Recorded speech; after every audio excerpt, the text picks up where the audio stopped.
Lenten Thoughts, Day 19, the third Sunday of Lent. When a strong man, fully armed, guards his house, all that he possesses is in peace. But if a stronger one arrives and overcomes him, he takes away all his weapons, in which he trusted, and distributes his spoils.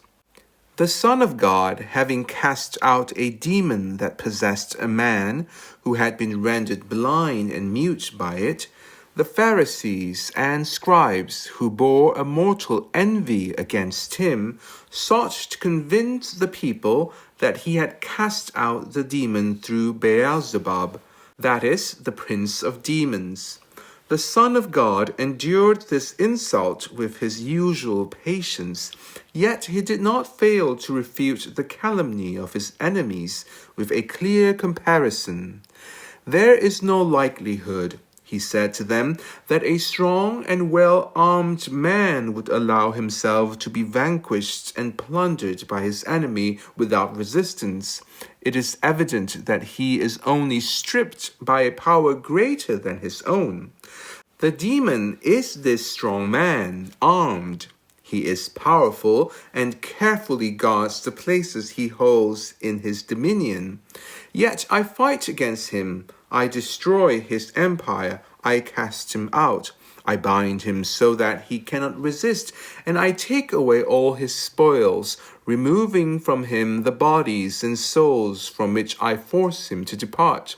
Therefore I am stronger than he is, and you cannot claim that I cast him out through collusion with him, for no one conspires with another for his own ruin. Acknowledge then that I act by a power greater than that of the demon, and that this power is none other than the virtue and Spirit of God, my Father." This reasoning of the Savior served to confound the Pharisees, but it also serves at the same time to console Christians who see themselves delivered from the tyranny of the demon through the goodness and power of Jesus Christ. It is true that there is an infinite number of sinners who re-establish within themselves the dominion of the demon which Jesus Christ had destroyed, and who voluntarily return to the cruel slavery from which they had been freed. The Son of God has completely destroyed the empire of the demon in the world, but sinners re-establish it as much as they can.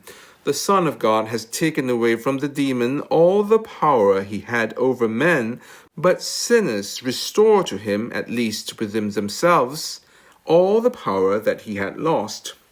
These are two truths, one most consoling for the faithful, and the other most terrifying for sinners. First point. It is certain, according to the testimony of the Holy Spirit himself, that before the incarnation of Jesus Christ, the demon had become so formidable in the world that there was no one who could resist him.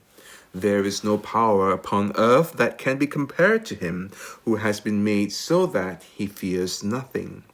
And it seems to me that he cannot be better represented than by comparing him to the dreadful Goliath, who made the entire army of Israel tremble, before whom even the bravest dared not move. "Give me," said this proud and indomitable warrior, "a man who has the courage and strength to fight against me. Am I not a Philistine? Choose a man from among you and let him come down to engage me in single combat." Thus, just as the Israelites dared not fight against the Philistines until David had defeated this giant, so man did not dare to resist the power of demons until Jesus Christ, the Son of David, had conquered Satan, the prince of these damned spirits. It is true that the devil had been vanquished and condemned from the beginning of time, when, having rebelled against God, he was cast down from the heights of heaven. Yet, even after his fall, he continued to exercise a cruel tyranny over men who had become sinners. However, he was again condemned by Jesus Christ and, by a second judgment, was sentenced to remain forever imprisoned in darkness. This is what is represented in figure by the Apostle St. John in his Apocalypse, where he recounts that he saw an angel descending from heaven, holding the key of the abyss and a great chain in his hand, that this angel seized the dragon, the ancient serpent, who is the devil and Satan, bound him for 1,000 years, and then cast him into the abyss, closing it and sealing it over him, so that he might no longer seduce the nations until the 1,000 years were completed. This vision, according to the Holy Fathers, represents the second condemnation of the devil, when Jesus Christ, through his passion and by the merit of his blood, delivered us from his tyranny. This angel is none other than Jesus Christ himself. His descent from heaven is his incarnation. He holds the key of the abyss because he opens and closes hell at his will. This great chain he carries signifies his divine power. He seized the ancient serpent, who is the devil, when by his death he conquered him and destroyed his reign. The 1,000 years represent the entire period from the Passion until the end of time. Throughout this time, Jesus Christ holds this dragon bound, not with physical chains, but with the spiritual and invisible chains of his omnipotence, so that, as St. Augustine says, this world, over which the devil once held great power, has become his prison and his hell. Jesus Christ has bound the infernal dragon, says this Father, meaning that he restrains and keeps him chained, preventing him from escaping and unleashing his fury upon his chosen people, whom he has freed from his dominion. For to bind the devil is nothing other than to no longer allow him to exercise his power and his temptations against men, whether by violently overthrowing them or by seducing them through his deceitful arts. Certainly, if God permitted him to use all his strength and to employ all his deceits, who among us could resist him or defend himself from his snares in the darkness of this life and in the frailty in which we find ourselves? What is most admirable in the victory that Jesus Christ has won over the demon is that he defeated him with his own powers, just as David defeated the proud Goliath. The demon, believing that Jesus Christ was merely as he appeared, that is, a man subject to all human infirmities, incited the Jews, stirred up the people, so that they would condemn him to death. After this, he had no doubt that his dominion would be fully established in the world. But what he had chosen as a sure means to triumph, Jesus Christ used to conquer and destroy him. For his passion and his cross were the total ruin of the devil's power. And this is what the Savior foretold shortly before his death when he said, "Now the prince of this world will be driven out." What seemed like weakness in Jesus Christ, says St. Ambrose, was not truly weakness, but rather an invincible power. This weakness is a great victory, since he was victorious while appearing to be defeated, and he used his very death to destroy the one who sought to bring about his death. Would it not then be a weakness and even a criminal baseness for a Christian to fear this proud enemy whom the Savior, as the royal prophet says, has humiliated and covered with wounds? Yet there are Christians who remain ignorant of this victory of Jesus Christ. As St. Augustine says, they see the power the devil once had, but they do not see how he has lost it through Christ.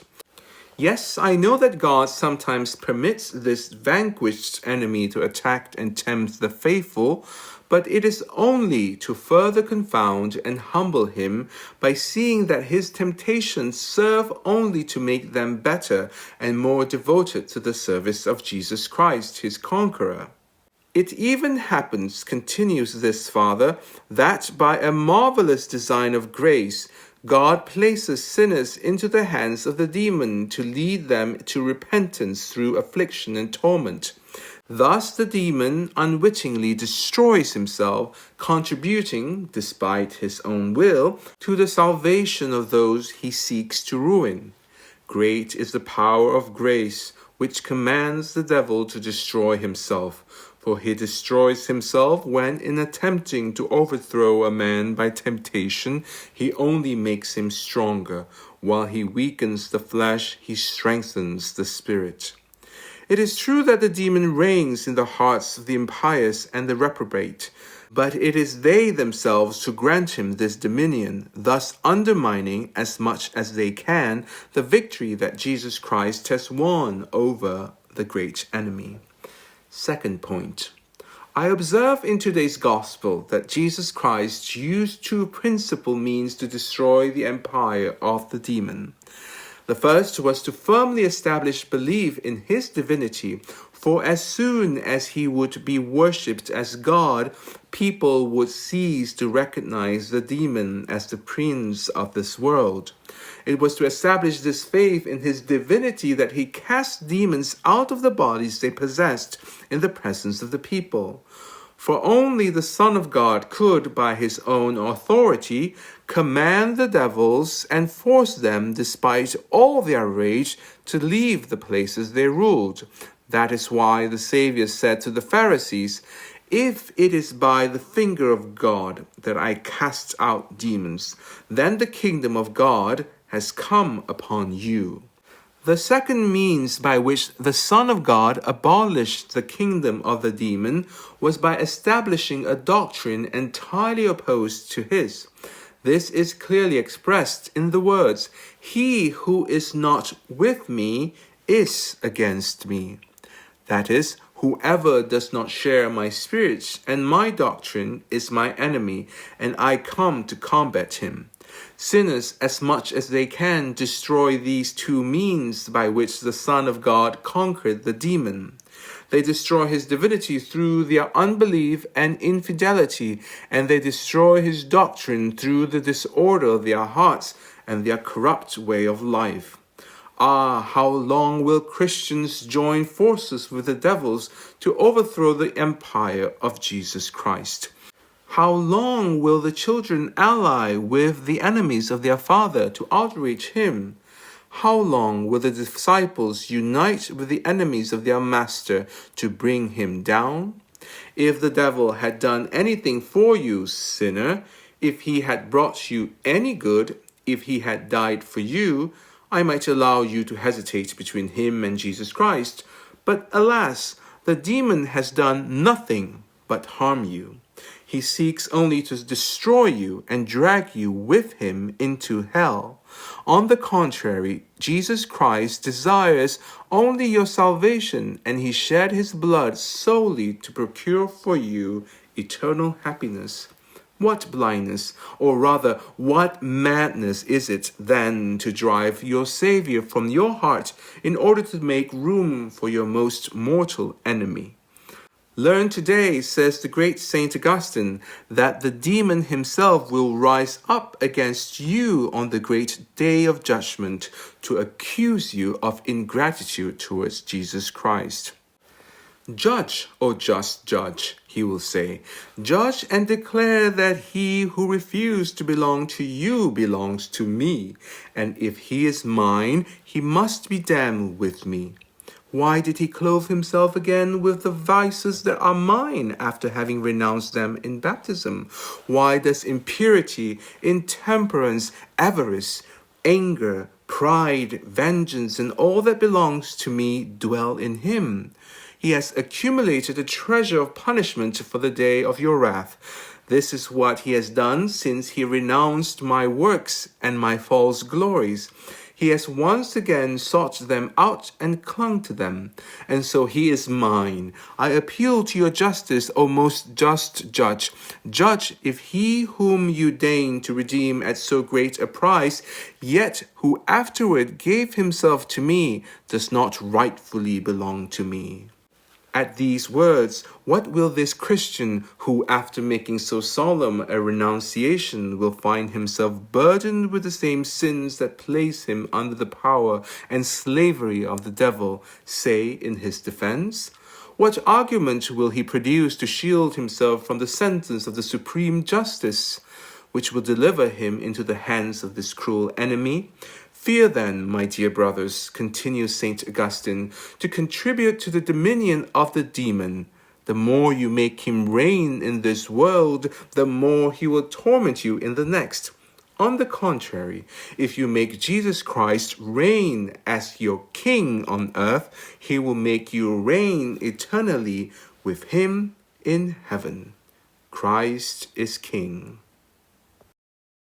Help us at gofundme.com/restore-immaculate. Thank you for your Lenten generosity. May God bless you.